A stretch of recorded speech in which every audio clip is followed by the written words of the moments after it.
I thought I'd talk about research methodology and the basics of literary academic writing. I thought I'll speak about the mechanics of academic writing, how you form a research question, the hypothesis, and how you would write a literary review.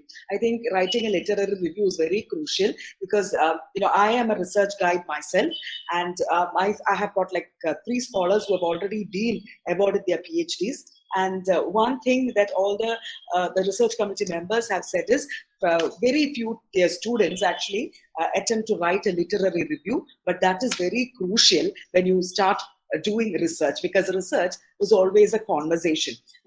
Sometimes there is a conversation already going on, and you are sort of adding to the conversation. Perhaps you are giving more evidence to cement the discourse that is happening, and at other times you're questioning the discourse that is happening. So in whatever way you are intervening, there is a conversation at hand, and we have to establish as committed researchers that we know about this conversation, that we already have understood what is being said and what has been said about this particular topic that we have chosen. So that is why I think literary review, or literature review as they call it, is very important. So that is what I will be discussing today. Then I thought I'll talk about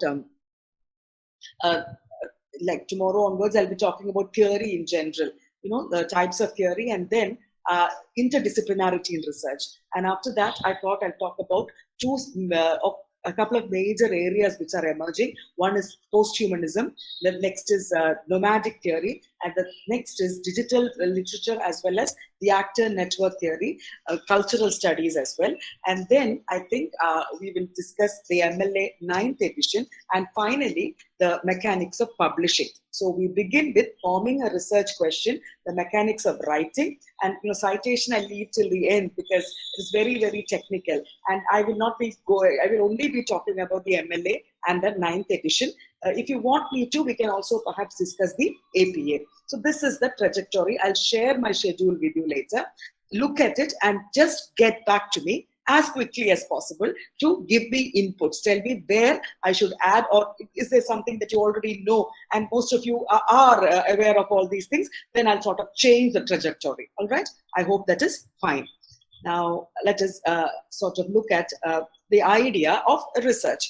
And we realize that to research means to search again. So already, like I said, there is a conversation which is happening. There is a discussion which is going on. There is perhaps a discourse which has been formed, to borrow a Foucauldian terminology. So research means a systematic investigation or an activity to gain new knowledge about certain facts which are already existing. And this is what actually makes humanities, research in humanities, quite different from research in the field of sciences, because there, experiments happen in laboratories and inventions happen. We cannot actually think of experiments or inventions. What we hope for is to bring about a paradigm shift, question status quo, endless revisioning, and therefore question status quo, question marginalization, and hope for inclusive thinking. So when we talk about literary research or research in the field of literature, this is perhaps the best output that we can look for. So that's a question which is always being raised. What does literature research do? Does it find out anything new? Of course it does. It finds out there are certain things which have been normalized and naturalized, but which are not really normal or natural. And it is part of an ideology which has indoctrinated a huge section of population to think and behave in a certain manner. And exactly for that reason, have we, writings from the margins, like you have gender-based writing, you have caste-based Dalit writing, which has emerged in full force, I should say. So all this has been brought about due to academic thinking in the field of literature, not just creativity, but criticality as well. And that is why all of you, if you are, blooming into research, all of you need to develop a critical inquiry, a critical bent of mind. And when I say a critical bent of mind, I'm not just saying, you should know literary theories by heart, know what Derrida does or what Lacan does or what Foucault has said. That is important, of course, particularly from the UGC net point of view. That is definitely important. But you, as a researchers, have to learn to contextualize Foucault, contextualize what Simone de Beauvoir has said, contextualize what Agamben has said. You need to make it relevant for yourself. Place it within your geolocal context. And that is what I mean by appropriating theory. So when I talk about literary theory, I will be talking about how effectively you can localize it. Because it is not enough that somebody sitting in the West has said that. And that becomes a universal truth, right? Once you accept that, because this person has said that, therefore I should be obeying it, I should validate it. That means it's a sort of scientific truth, whereas it is not. It is based, and ideology is always rooted in a particular context. It is rooted in a particular specific time as well as specific space. So we begin by questioning literary theory itself. So please don't get me wrong. We need to know the facts. We need to know exactly what all these people have said, because they're very important to research in English literature. But at the same time, the cultural context in which you have writing, the cultural context, because this, always remember this, research, initially we felt that research in literature was very, very objective. Now we realize that no writing can be objective, particularly if it is the field of history or sociology or literature. So definitely, whatever you may say, your geolocal context, your gender predilections, your ideology will definitely have an impact in your research. So perhaps it is time to speak about yourself also. In the West, and again, when you go, because we always borrow from the West, when you look at these internationally well-ranked universities and the research that comes out of there, you will always find, they ground themselves. The researcher will talk about herself or himself. Look, this is where I come from. This is my idea. And definitely that is the perspective that I am going to bear upon my research. Perhaps that is not very common now here, but definitely it will be important. And another thing is life stories are given great importance nowadays in research.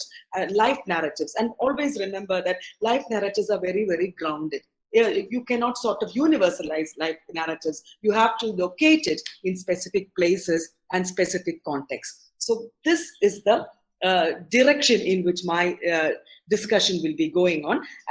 And like I said, you can listen, collect your questions and come back to me. All right. So like I said, you add to so perhaps there are certain facts which are already known. You perhaps question those facts or you add to those facts. So we understand that it is an honest endeavor. All right. We all know about plagiarism. I'll come into the mechanics of plagiarism and all that when we talk about writing. Okay. So it is an intelligent searching for facts and their meanings or implications with the references to a particular problem. So that is also very important. What I find is that when we talk to students or scholars regarding literature, research in literature, they always come up with some sort of an analysis. They probably would tell me that I'm just choosing text that almost all of you will be familiar with because I really don't know the audience that well. So what happens is that they probably would come and tell me, well, I'm going to apply feminism in Jane Eyre. There is no need actually to apply feminism in Jane Eyre because it is already a lot has already been written about it. And what you're trying to do then is just a literature review. Or you're trying to talk about Toni Morrison as a black writer. Where is the research question there? It is merely summarizing, or you're just merely writing up about a particular book. That is not what research is about. The predominant, or what do I say? The primary requisite of a research project is a research question and a hypothesis. That is very important. Most often, we fail to formulate a research question. So that is where I am going towards. Yes. So objectives of research. Please don't get me wrong. I don't need you to study all this by heart. That is not my intention at all. I would just want you to reflect upon what research is, because once you get that idea, then it becomes very easy to write your synopsis and fill in all the requisite columns that they ask you, because they would ask you, what is your objective? That's the first question. How is it socially relevant? How does it add to the existing knowledge? These are the basic questions that at your outset, the beginning of your synopsis, perhaps you have to write it in, or perhaps your examiner will ask you these questions. So when you think of doing a particular research project, the objective should be very clearly placed in your mind. The objective should not be that I want a PhD. That is of course your goal, but your objective in research, the research problem is very crucial. So I'm just trying to tell you how to think, how to approach the entire idea, the entire process of research. So, yeah, the objectives of research is to gain familiarity with the phenomenon or to achieve new insights into it. For example, you take a particular text or a particular, particular event that has been placed in a particular manner, anything, and you look at it in a very objective manner. Like I said, it can't be that objective because you're looking at it from your biological, your ideological grounding.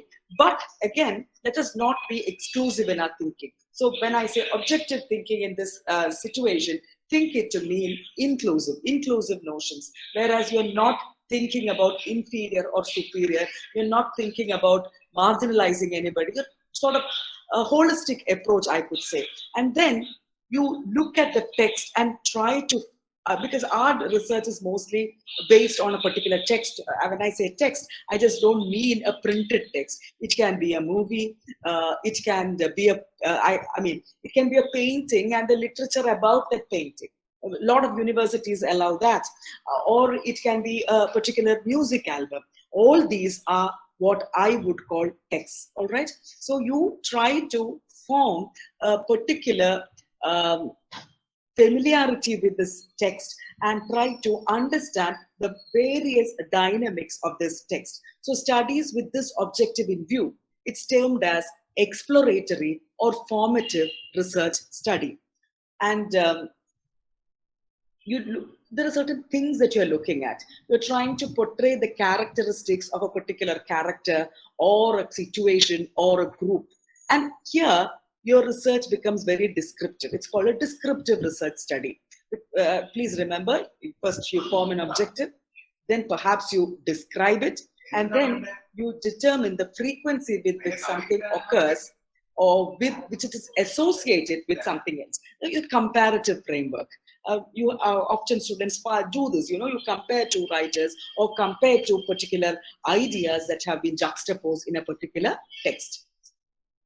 So what is a research project, or what are the basic characteristics of a research project? It is directed towards finding a contingent solution to a problem, or it may not be a problem. It is your your take on a particular event, your idea about a particular event, which you are theorizing. It's not an opinion. All right. So that is where research becomes validated.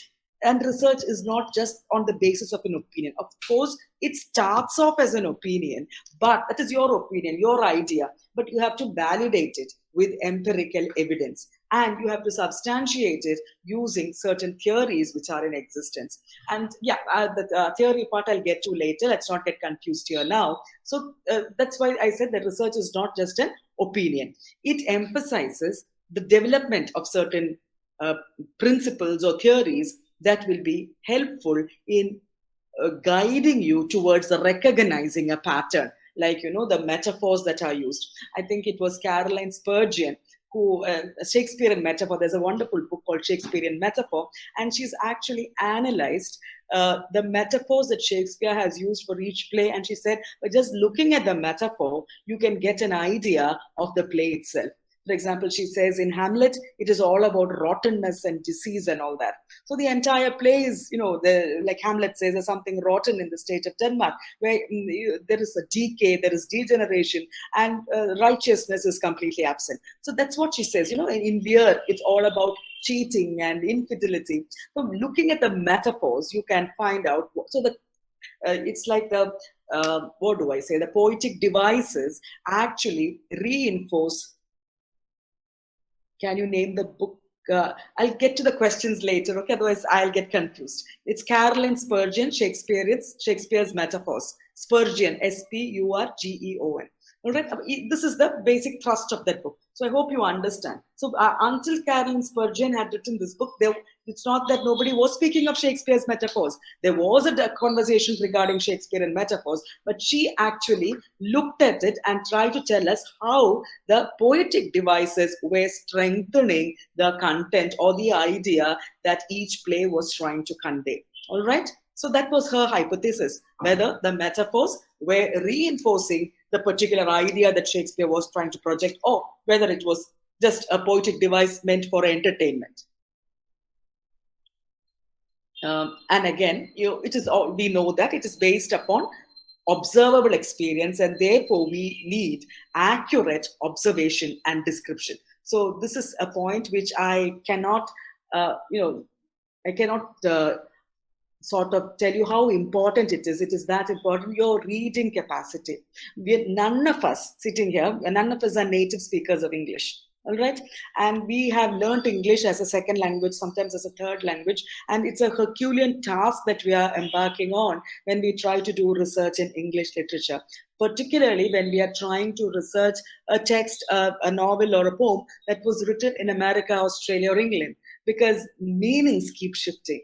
And we perhaps are not aware of the meaning which was implied in the text. All right, there are multiple meanings which are possible. So what would be put very clear to an Australian reader or an American reader when they read a text from Australia, Canada, or America, wherever it is from, might not be that clear to us. So the reading that we do needs to be more focused and needs to be, what do I say?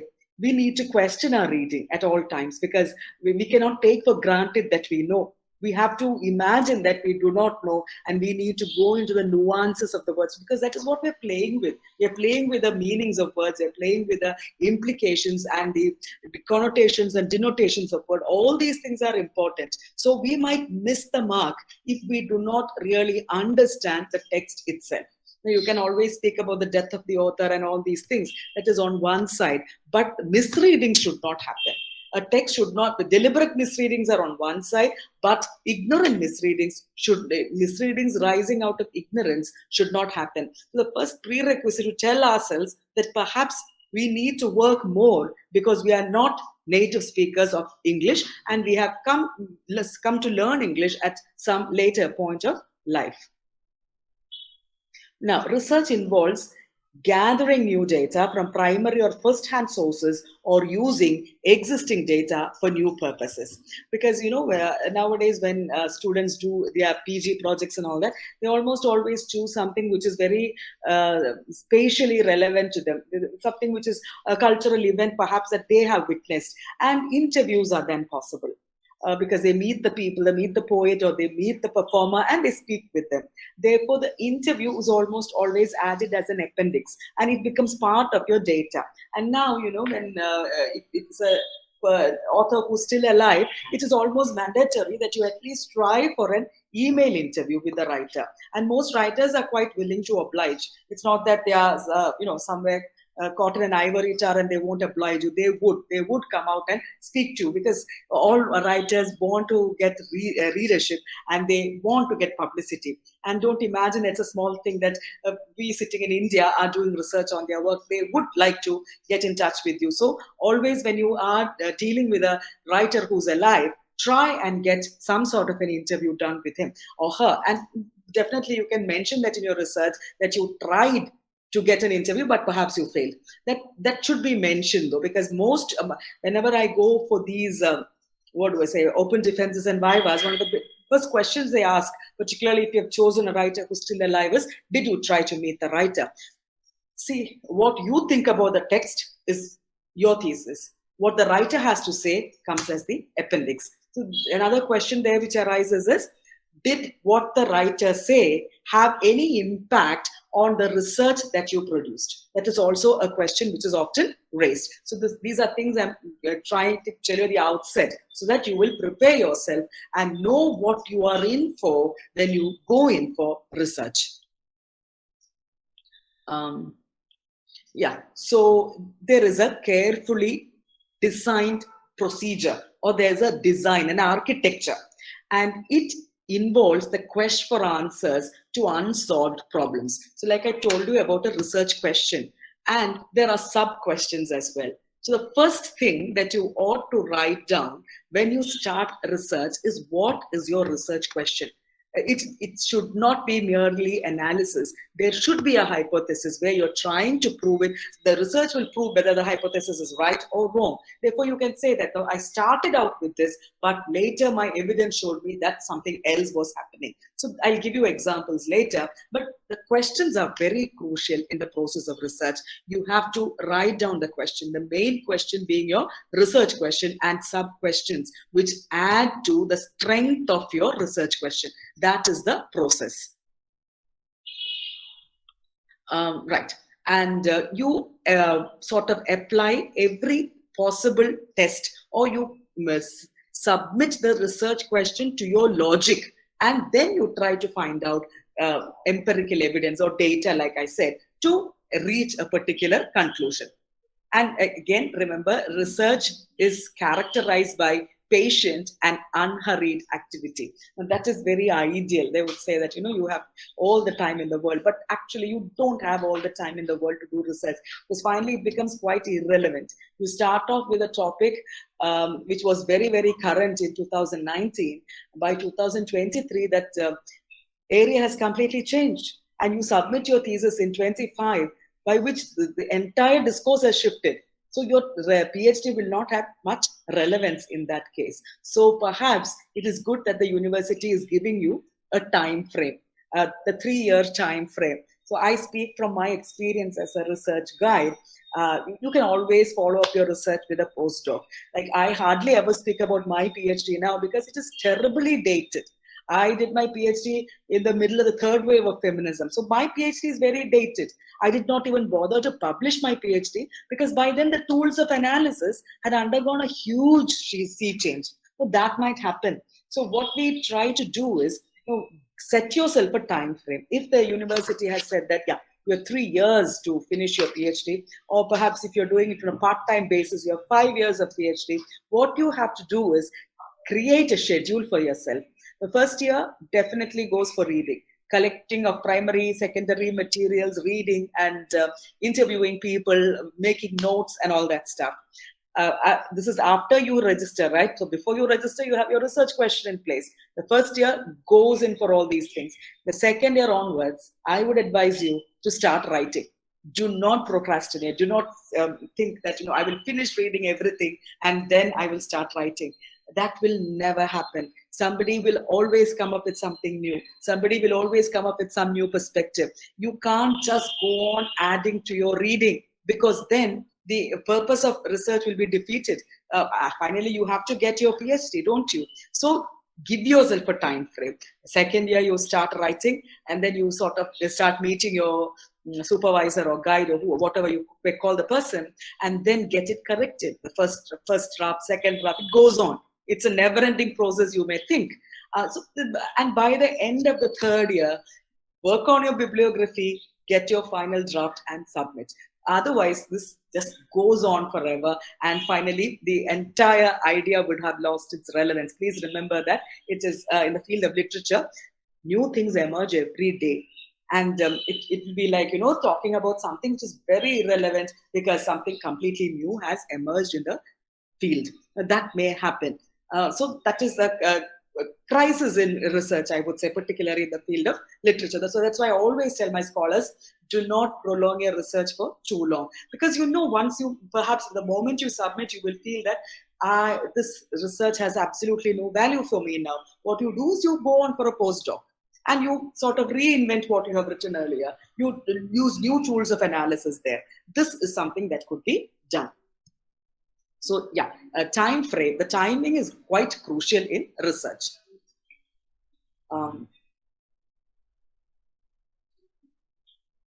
Yes, so your research proposal, now this is the beginning of research where you submit your research proposal. You have a title, you have an abstract, the research context ought to be mentioned, the research question, the methodology that you're going to follow, the significance of research. Now that is very, very important. And Why is your research relevant? So, supposing you're uh, doing research on a particular writer, you have to localize the relevance. You have to tell your examiner why you think this writer is going to add to your the existing stream of knowledge, or why your research is going to bring about a paradigm shift. That is extraordinarily important in research, and most often we sort of slide over this question. Never do that. Because if you slide over this question, that means that you have not succeeded in localizing and contextualizing your research question. Please understand that it need not always be Indian writers that you are dealing with in order to contextualize your research. You can deal with any writer of any nationality. That is not important. What you have to do is ground your research in the particular context and tell them why you think this writer ought to be looked into at this particular point of time. For example, supposing you have a Booker Prize winner, Olga from Poland, who won her a Booker for, I think she got the Nobel also the next year. The book she won the Booker for was The Flights. The flights, they might ask, why do you want to use flights? You could tell them that, she is actually use the narrative of the novel to bring in multiple contexts together. And this is a polyvalent text. So you could say that this is quite relevant in my culture also, because it sort of talks about the multiplicity of a particular mode of narration. And we are also looking at these sort of multiplicities that inform a text and ground it in your local context. That think globally but live locally. That's what they say. In much the same way, you think globally but always make it relevant to yourself.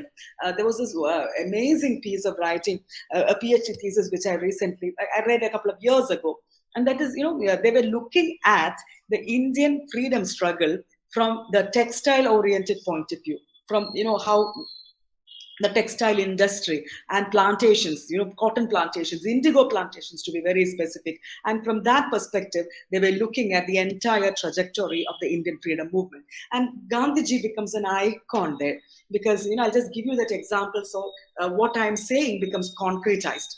This research actually talks about Gandhiji's sartorial choices and the way, initially when he was in South Africa, how he wore a three-piece suit and he dressed like a Western gentleman. And when he came back to India and he decided that, I will live as the most underprivileged person in this country. And he decides to wear only the khadi. There was a particular political reason also, because if you look at the freedom struggle, there was the huge dynamics of the indigo plantations, where the farmers were forced to cultivate indigo because they were taking raw materials and sending the finished goods back. And the handloom industry was struggling. They were almost dying. It was almost dead. The handloom industry was dead. And then Gandhiji's sartorial choices became a crucial political statement. All right.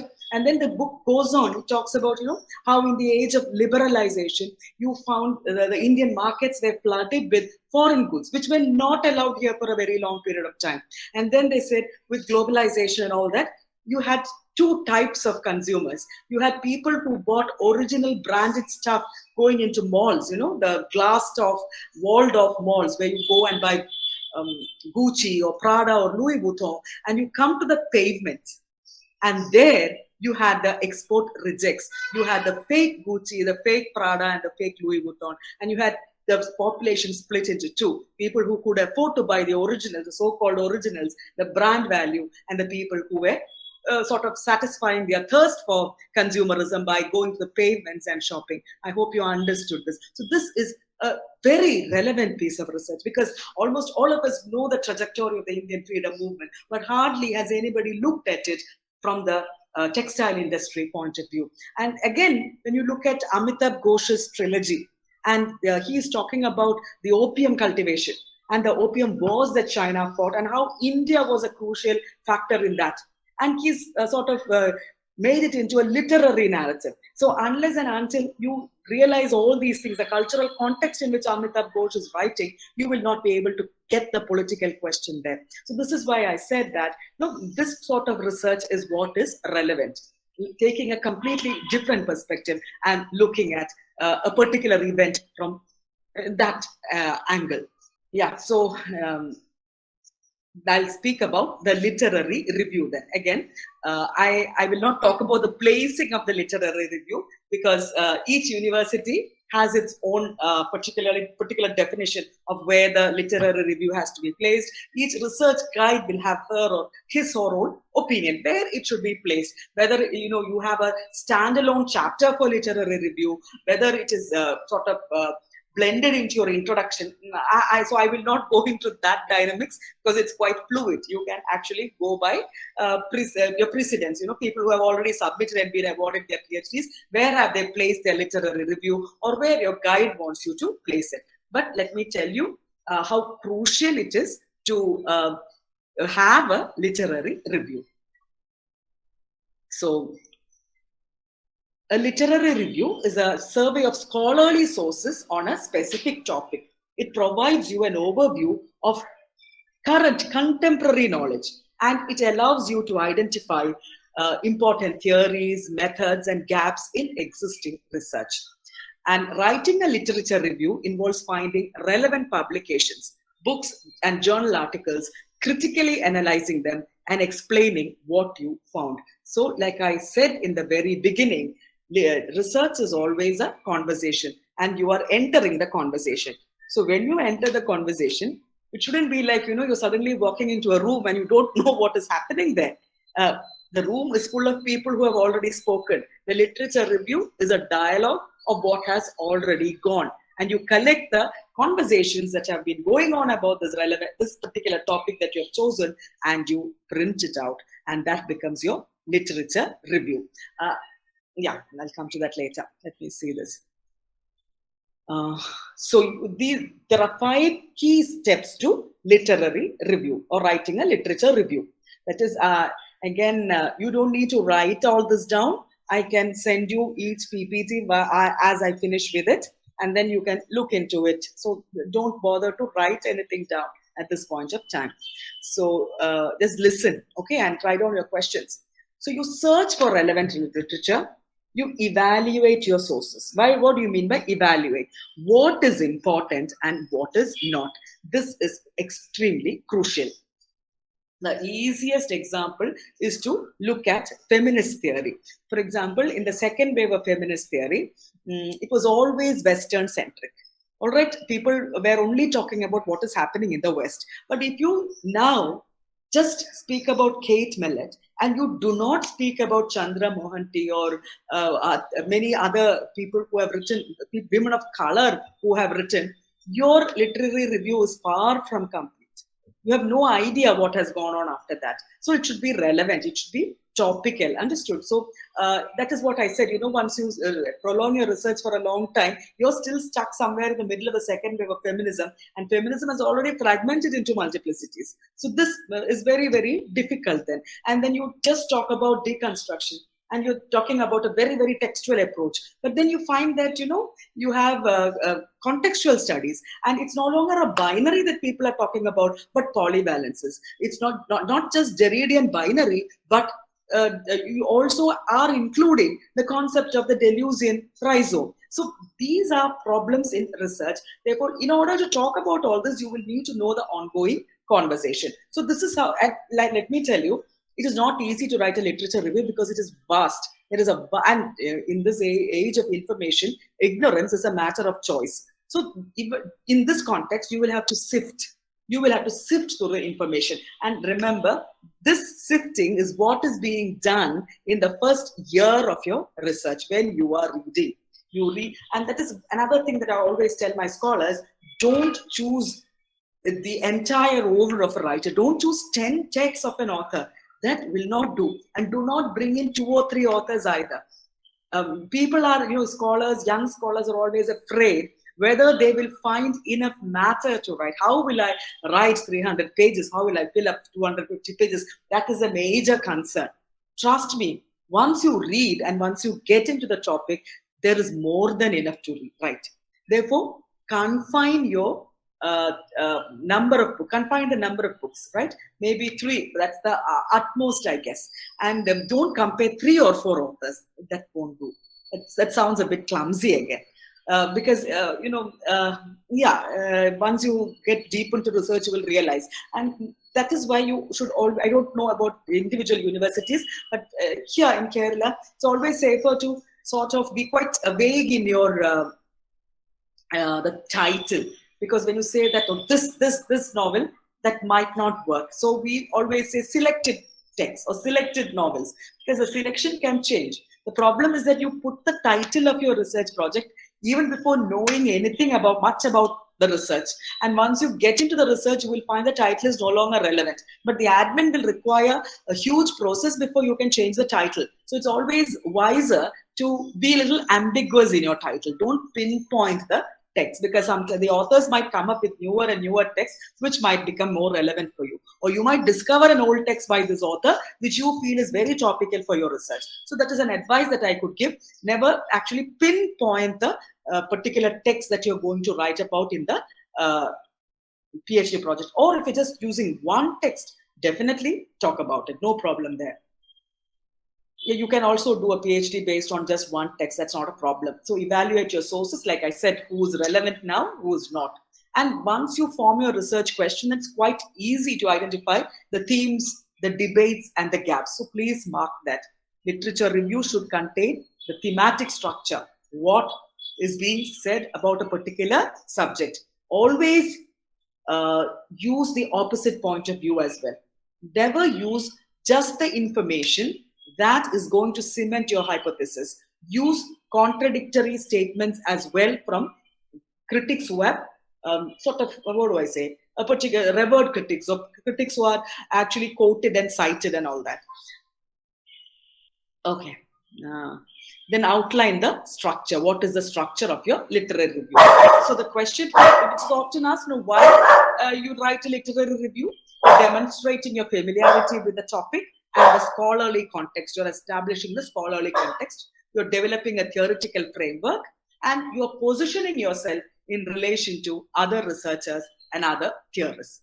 And once you finish writing your literary review, then you can very clearly, explicitly state where the gap is. Now, these are the ongoing conversations about this particular idea, but this is where I find a gap, and this is how my research is going to fill that gap.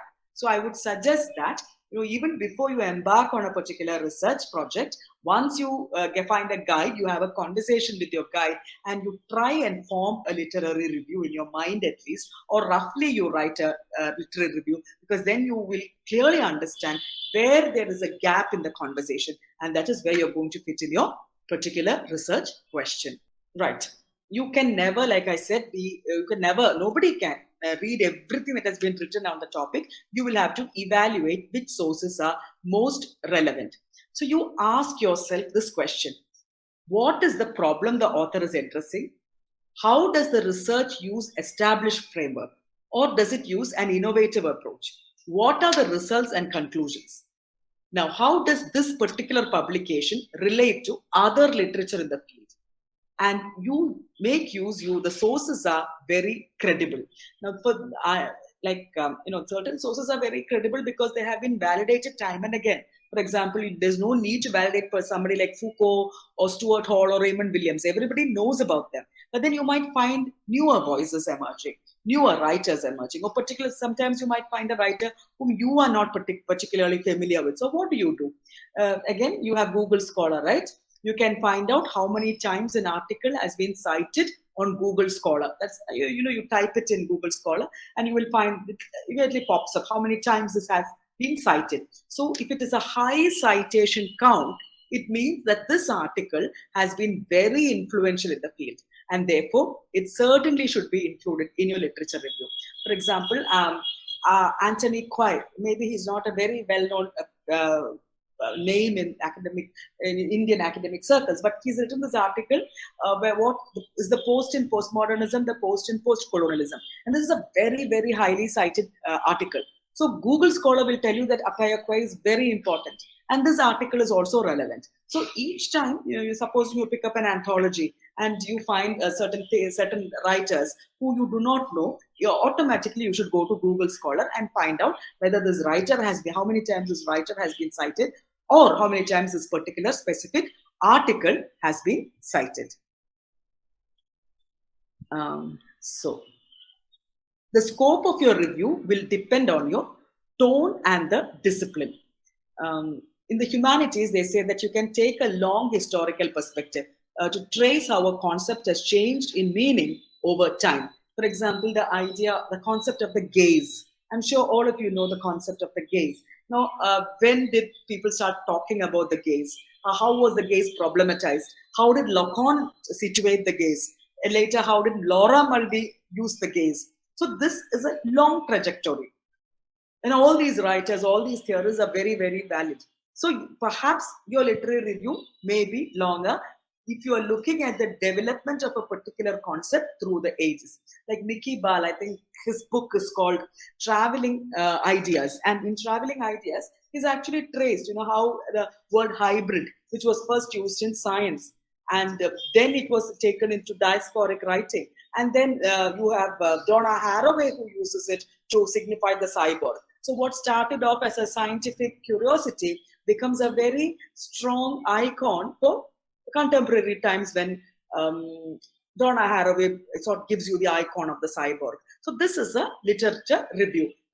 I think when you read Traveling Concepts by Mickey Ball, you can very clearly find this. The entire book is a literature review about certain concepts and how the concept move from one area to the other. And you understand that there is nothing called a particular disciplinary barrier. You have intense giving and taking between multiple disciplines. So that is the next topic that I'll be talking about tomorrow, the idea of interdisciplinarity in literature and how crucial that is going to be in future. So, yeah. Right. And then this is very, very, the actual physical process of taking down your literature review. There are many ways to do it. If you are comfortable with only your pen and paper, which I don't think any of these young students will be, you can have this a card system, or you can have a folder in your desktop or your laptop, wherever, or your mobile, where whenever you write down take down something, always, your bibliography that should be in your mind, and you take down all the details, the publication details, that I will come to when I talk about the MLA, the 9th edition of the MLA. But keep in mind this, you have to have a folder for this, and make sure that you follow a particular trajectory with a literature review. Either it has to be thematic, based on the theme and the multiple ideas of the theme, or you can have a historical literature review. For example, when you think of Dalit writing, first when the word emerged, what was said about it? What was it called earlier? Was it always called Dalit writing, or was there something else, another word which was used to refer to this sort of writing? And then how it has emerged. So that becomes a historic literature review. So it can either be thematic literature review, or it can be a historical literary review. Right. And again, you realize that it is very important to keep track of your sources because of plagiarism. And then when you do your literature review, there's something else that you should do. That is, you should find out, with these Google citations, it's quite easy to find out, are these authors cited even now, or has their citations come down? Have the number of citations come down? Which means that slowly but surely they're slowly fading out of the picture, and they're not that important now. Somebody else has probably taken their place. So that is very important. Try and find out who are the relevant writers now. And and the debates, conflicts, and contradictions, please make sure that these are addressed in your literature review. Where do sources disagree? So when you come to a debate, when you come to a contradiction, when you come to a conflict, like very, very famous, you have Edward Said and Ijaz Ahmed, both talking about post-colonialism, but both differing. So find out, go deeper into it. Now, where are these people disagreeing? On which points do they agree? Where are the conflicts coming from? What are the causes for the conflict? This will give you an idea about the intellectual debates that surround a particular idea or a particular event. And this will greatly contribute to your literature review. So I cannot sort of underestimate the importance of writing literature review. This is hardly ever mentioned, perhaps, when you talk about research, because when we talk about research, it's always forming a hypothesis and then your bibliography. But this is very crucial. Please remember that more and more universities are making it mandatory to have one standalone chapter for literature review, because that shows that you have actually gone through it. See, initially what people used to do was, in their introduction, they used to sort of scatter certain name dropping was done in the introduction. Oh, I have read, this person has said this, it was randomly done. That will not work anymore. And that is why I am going on stating the importance of having a very structured literature review. And this should start right now. When you're planning your research, it should start. And then at that point of time, you make notes of everything. And then you arrange these notes in a particular order. And then these are the, yeah, I think I've spoken about that. For example, in reviewing the literature about social media, that's an example, and the body, supposing you look at that is your research question, what types of bodies are problematized in social media and why? So perhaps this becomes your hypothesis, a particular type of body in a particular type of context, cultural context. And then you look at the literature review and you understand that most research has focused on young women, the cyber crimes against young women. And you also notice that there is an increasing interest in the visual aspects of social media. But you find also that there has not been much research done in highly visual platforms like Instagram and Snapchat. So that is, and you look at the demographics, the age group of people who use these things, and how has gender been problematized in these very, very visual platforms, because Facebook is no longer a very visual platform, it's sort of a written platform, whereas Instagram and Snapchat are extremely visual platforms. So try and find out. Now there has been a gap in the literature regarding the positioning of certain bodies in these visual platforms. So what do I do about that? Where do I fit in my research question? So, and this research question is born out of your in-depth knowledge about the literature that has been coming into being during this discourse of a particular idea. And then you understand how to frame your research question. So actually, once you start reading and reading extensively and intensively, your research question will emerge on its own. That is the point that I am trying to make.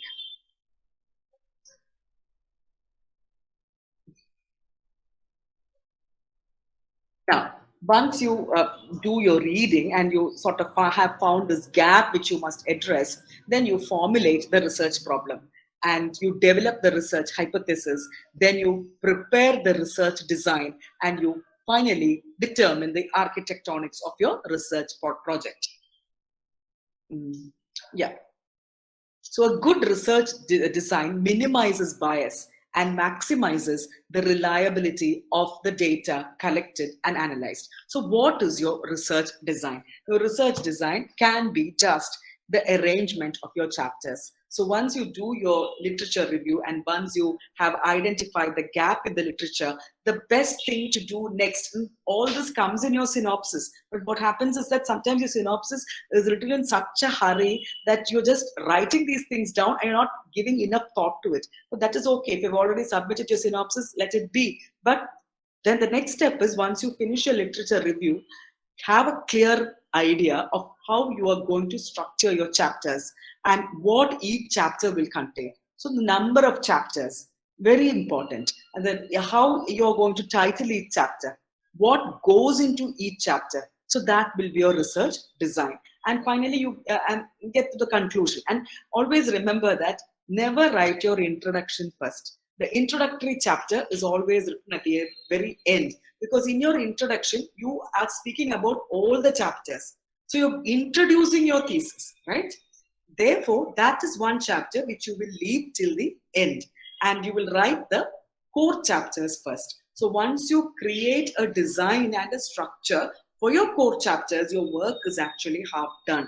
And then, you put in your ideas, you validate it with theories and the ideologies which have emerged, and then you quote also, but then always remember that quoting shouldn't be done that extensively. Now, that's very important. No summarizing. Always assume that your supervisor as well as your examiners know the text. Do not tell them the story. Tell them only why certain aspects are important for you and how you are going to encode it in a particular structure. Never tell them the story. So don't imagine the first 10 pages are meant for telling the story. I will then look at the next 200 pages. Do not divide your research project in that manner. That is just, filling the pages, and you think that bibliography so many pages, acknowledgement that much, and therefore my 250 pages are over. It is there's a very unfortunate manner of doing research. Do not get into that track at all. So have a clear structure, a clear design. Your 3 or 4 chapters have to be finalized. That is, and you structure those chapters. So yeah, the research question. So let's now get into the research question. Once you develop mastery, you have some control over what you know what it is, and you know the recent trends, then you should think about the priorities. What needs to be addressed at this point of time? Now, I am sure that this is 2021. You just wait and see. The next 3 to 4 to 6 years, you will find a glut of PhDs, all of which discuss the pandemic. And Camus will be quoted again and again and again. Foucault will be quoted in a completely different manner. You will find what was that? Indian novels which talk about the plague. Again, Anantamurthy's Samskara. It will resurface once more. So this will be, because it is contemporary, it is contextual. Trust me. And Susan Sontag, people will sort of make a monument for Susan Sontag because she has dealt with in-depth about health and illness and all that. So this is the trend. The question is, do we want to go with the trend, or do we want to look at medical humanities in a completely different manner? So your research question. So that is where you form your hypothesis. Once you have your research, a very vague idea of your research question, you go into form your hypothesis. So hypo actually means tentative, just contingent, liminal, and subject to verification. It can be proven right or wrong. So thesis means a statement about the solution of the problem. Thus, the literal meaning of the term hypothesis is a tentative statement about a solution about a problem. So they don't expect you to be have final knowledge about anything when in your hypothesis. They are asking you for a tentative statement. This can be proven right, or so just imagine, look at the area of science. Until and unless they go into the lab and conduct all those experiments, their hypothesis cannot be, nothing can be said about the hypothesis. Much the same thing will have to be said about literature research also, because you're just giving a hypothesis, and unless and until you read contextually, read relevantly, there is no saying which way your hypothesis will go. Yeah. So hypothesis offers a solution of the problem that is to be verified using empirical evidence and based on some sort of rationale. So, right. What is the nature of a hypothesis? It is conceptual, which means you're thinking of an idea, and some kind of conceptual elements in the framework are involved in a hypothesis. And it is a verbal statement in a declarative form. This is writing skills. All right. So research publications and academic writing demand excellent writing skills. So if any one of you here, you're not very confident about your writing, I would suggest that you have n number of NPTEL courses which are free. You don't need to take an examination even. You can just do the assignments. Or if you take an examination, fine. I think you just need to pay a very minimum fee for the examinations. You should go in for these writing courses. Academic writing courses you must do, and you must develop a style of writing. Otherwise, all these things will be very, very difficult. You feel that, I think my students, when I look at my PG students, not my research scholars, my PG students often feel that, you have autocorrect on your computer and your spellings are automatically correct, your grammar errors are checked. So what is the need for me to be a good writer? But unless and until your writing is strong, you will not be able to put forth a convincing argument, a convincing statement. And dynamics of writing is extremely crucial. So one thing that you could, if you are not very confident about your language skills, there are a couple of tips that I could give you to improve your writing skills. One is that try and write summaries. Once you read a novel or a short story or a poem, even try to summarize it in your own words. And again, if you have somebody who can correct it for you, well and good. Give it to them, ask them to correct it for you. Or peers, you can ask your friends also. That is one way. Another way is to translate. Translation is the best way to increase your vocabulary and to make sure that your grammar is correct. Never assume that you're right. Always assume that you're wrong, even with pronunciation. So with writing as well, if you try these two things, one is trying to summarize, another is trying to write a translation. And if you Google, you will find n number of IELTS question papers with solved answers. IELTS, International English Language Testing System, is an extremely good method to know whether you are capable of managing a couple of sentences in English or not, because these questions are freely available and you find their answers also. And summary is one strategy they use to test whether you know writing or not. So you look at these passages, attempt a summary of your own, and then try to cross-check and find out how effectively you can write. So that is a very clear way, a very easy way, I would say, to improve your writing skills. And the hypothesis, okay? So the hypothesis is in a declarative form. It's not just a question, it is a statement.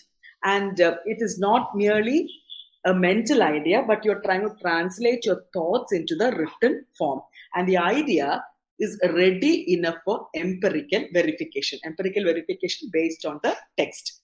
And it represents a tentative relationship, and it is future oriented, because you've not already proven whether your hypothesis is right. That is in the future. Only when you read more, when you get to know more, only then is this hypothesis tested in one way or the other.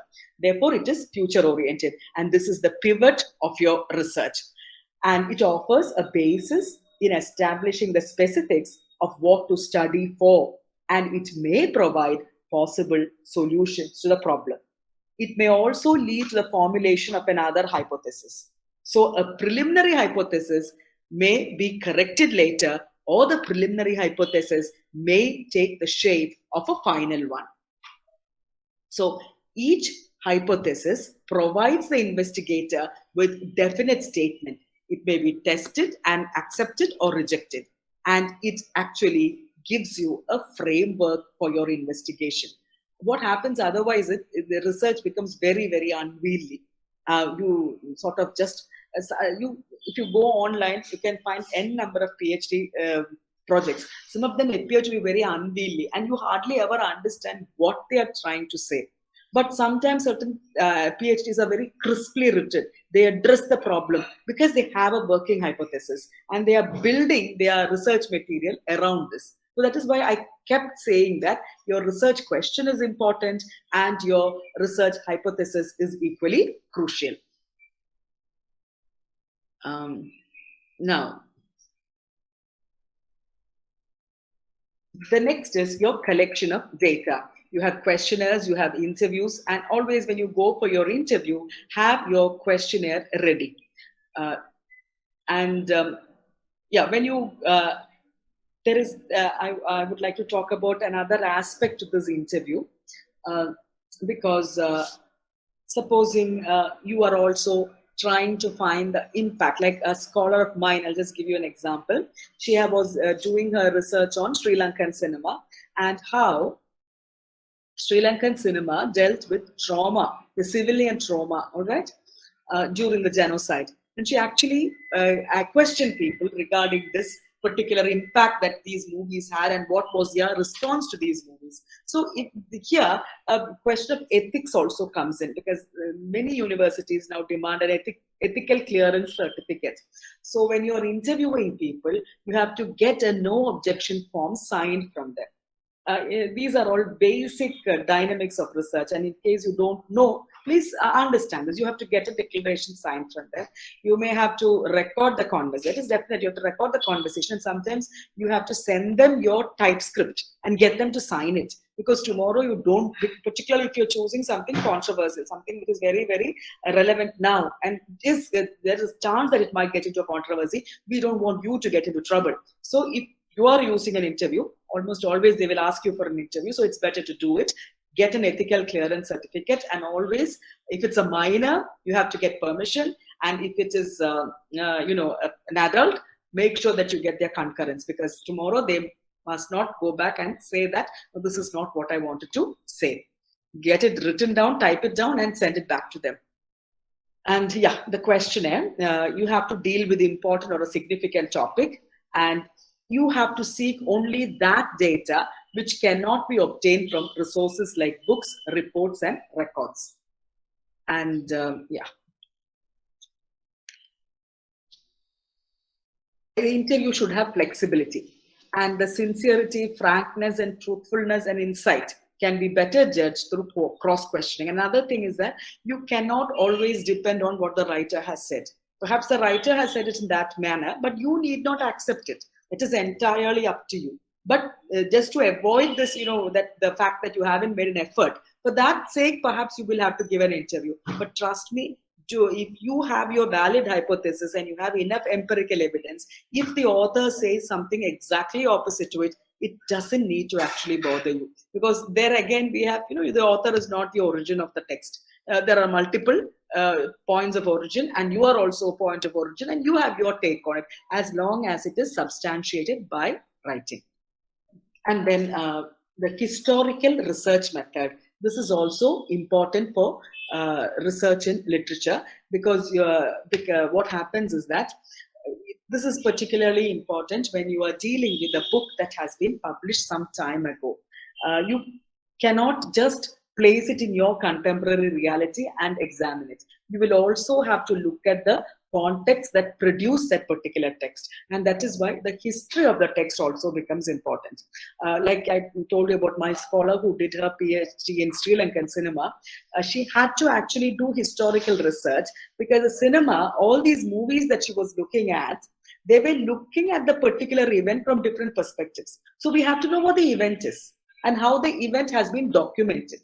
And here you have memory studies as well, a very, very, very important stream of thought, stream of research, which is memory studies. So history is definitely part of memory studies, and you look at how an event has been conceptualized in authorized discourses, and what are the alternative discourses which have emerged. So trust me, when you take up a book like this or a particular event like this, and you're talking about the reflection of that event in popular cinema or art film or whatever it may be, you have to have a clear, explicit understanding of this particular specific historical event.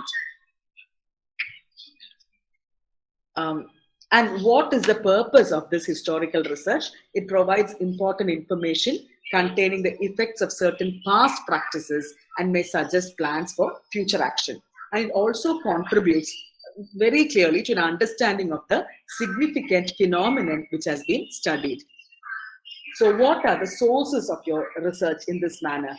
Diaries, confession, memoirs, accessible documents, the archives, definitely the archives, newspapers, literature, art, historical paintings, portraits, charts, all these are extraordinarily crucial for your research then. If you are planning to look at an event, how it has been reflected in literature, you definitely, that is why, you're beginning with interdisciplinary research, because history is supposed to be another discipline, right?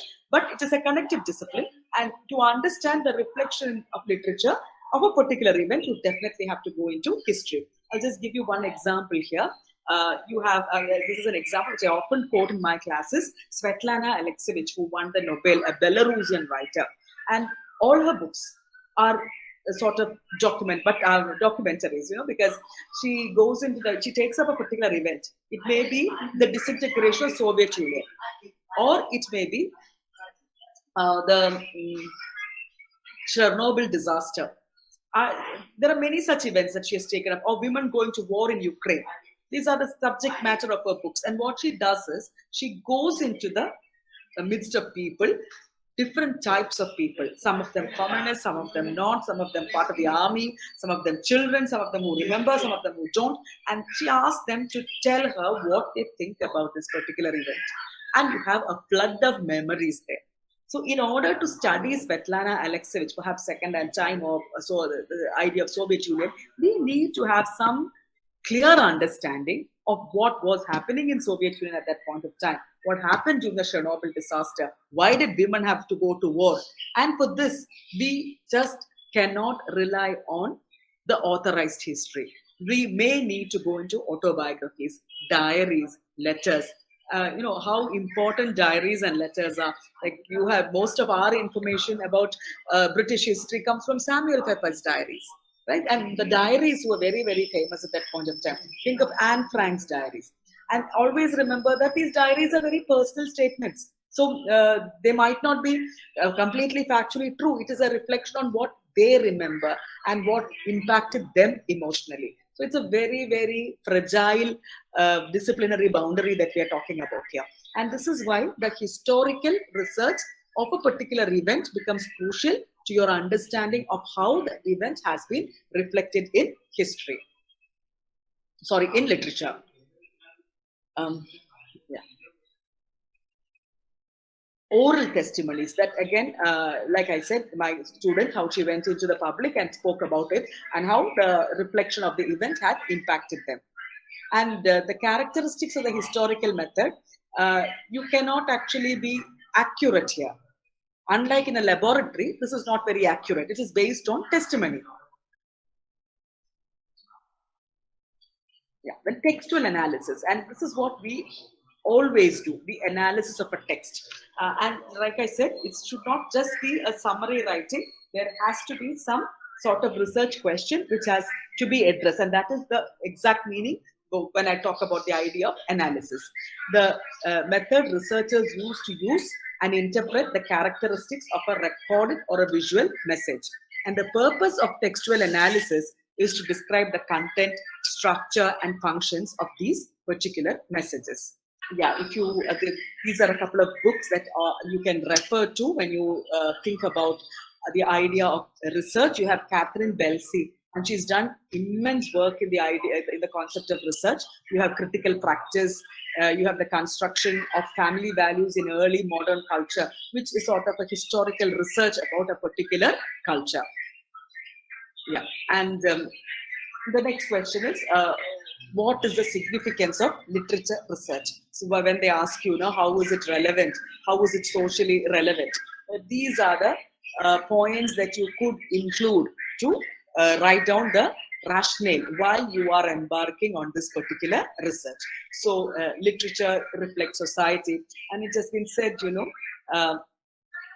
literature talks about minor truths. And these minor truths are what is important, because we have reached an age when grand narratives don't work. With post-structuralism, we have dismantled the idea of grand narratives, and we are going in towards minor narratives, because perhaps it is minor narratives that give us the truth of an event, or a particular truth about an event. And it is not the majoritarian truth. It is the truth of a person who has perhaps experienced it. And trust me, literature is also fantasy. You cannot just take literature to be the reflection of reality. There is fantasy literature as well. There is science fiction, gothic fiction, all these things. But all these things have a political idea in it as well. We will go into that later. So this is just about why is literature research relevant? So it gives you a sort of expressive realism. It is a fusion of the ancient Aristotelian concept of art as mimesis and the romantic concept of art as expression, the perceptions and emotions of a person. So it is an amalgamation of the two. It is expressive realism. One second, where is it gone? So these expressive realism, it values immediacy. And literature is also a reflection of life. And literature becomes authentic when it describes the world of social relationships or conveys an inner experience of the individual quest for identity. Now, I'll just give you one example of why the point that I'm trying to make here. When you read Dalit writing, I think it was Sanal Mohan, Dr. Sanal Mohan, who wrote that, when he quotes and he says that when a person who's supposedly from the upper caste writes perhaps his own life narrative or writes a novel, caste is hardly ever visible. But when you find Dalit writing speaks through the prism of caste. There is a specific reason for this. Because for the so-called privileged caste never obstructed their choices. The choices were never hindered by their caste. Whereas the choices were very much hindered for the Dalits, for the marginalized, for the untouched, so-called untouchables at one point of time in India. So caste becomes their only reality.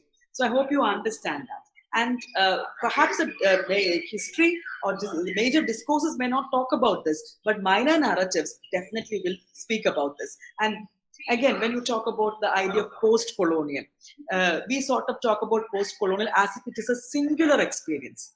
What we don't understand is each country had its own specific experience of imperialism. And Indian experience is different from the Sri Lankan experience, which is different from the Belgian Congo, where the Belgium conquered Congo and Leopold and all that, the brutality that was in evidence. Completely different. And we talk about the African experience, which again is quite absurd because Africa is a continent with multiple nations and each nation has its own conflicts. So the idea of the post-colonial was fractured when Homi Bhabha took a look at it and Said questioned the idea. You had a completely different idea for post-colonialism emerging. In another manner, gender writing. When a man writes, hardly ever is gender a problem. And that is why male writing is often universalized. And women's writing and transgender writing is gendered writing. It is because they are forced to look at life through the prism of gender, because gender has confined their choices. So this is the way literature actually highlights a lot of things that perhaps the mainstream discourses have left unsaid. Now look at the idea of history itself. When you look at history, you find that it is always a history of wars. And wars were what men engaged in. What were women doing at that point of time? That is hardly ever mentioned in any of these narratives. So when you want to write history from a female point of view, you want a gendered history, right? And look at the public domain. The public domain was always occupied by the upper caste men in India. Women and other castes and other genders had no space in the public domain. And there are many researches and many documents emerging now of what women were doing at that point. And theatre was a highly gendered space. And the elite art forms like Kathakali, which did not allow women. And now you have documentary evidence of how women first stepped into the public domain, how they were viewed by the patriarchal society. So these life narratives become crucial. And this is also treated as, and sometimes it's autobiography, sometimes it's a biography. And we take it as literature and we position it within the archival knowledge, which throws light on a particular event that happened. So this is how research writing functions. I hope that I have made my points clear. So just to recap, the first thing is to get an idea of what is happening in the world around you and not constantly look towards the West to get ideas about literature and writing and all that.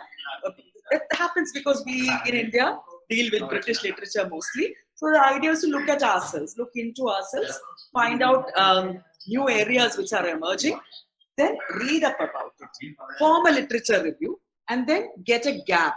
Find out where does the gap exist. That is your point of entry. And there you form your research question, write a hypothesis, which is a declarative statement or a question. Understand that it is very, very tentative because your research can prove it right or wrong. Then you write notes about it. Form a research design. Research design is just the construction of your chapters. And then we begin the writing of it. So in my next sessions, I'll be discussing the multiple new theories that are emerging. And I'll give you examples of how PhD projects have used these theories in order to conceptualize their research. And of course, the bibliography, which is very, very important. So whenever you read something, make sure that you note down the page number, the publication details, and all these things, because otherwise we're left with a wonderful quotation, but you have no clue where you got it from. So be careful about that, and always read, remember, thinking about that you have to write your bibliography, and citation is extremely important in the process of research.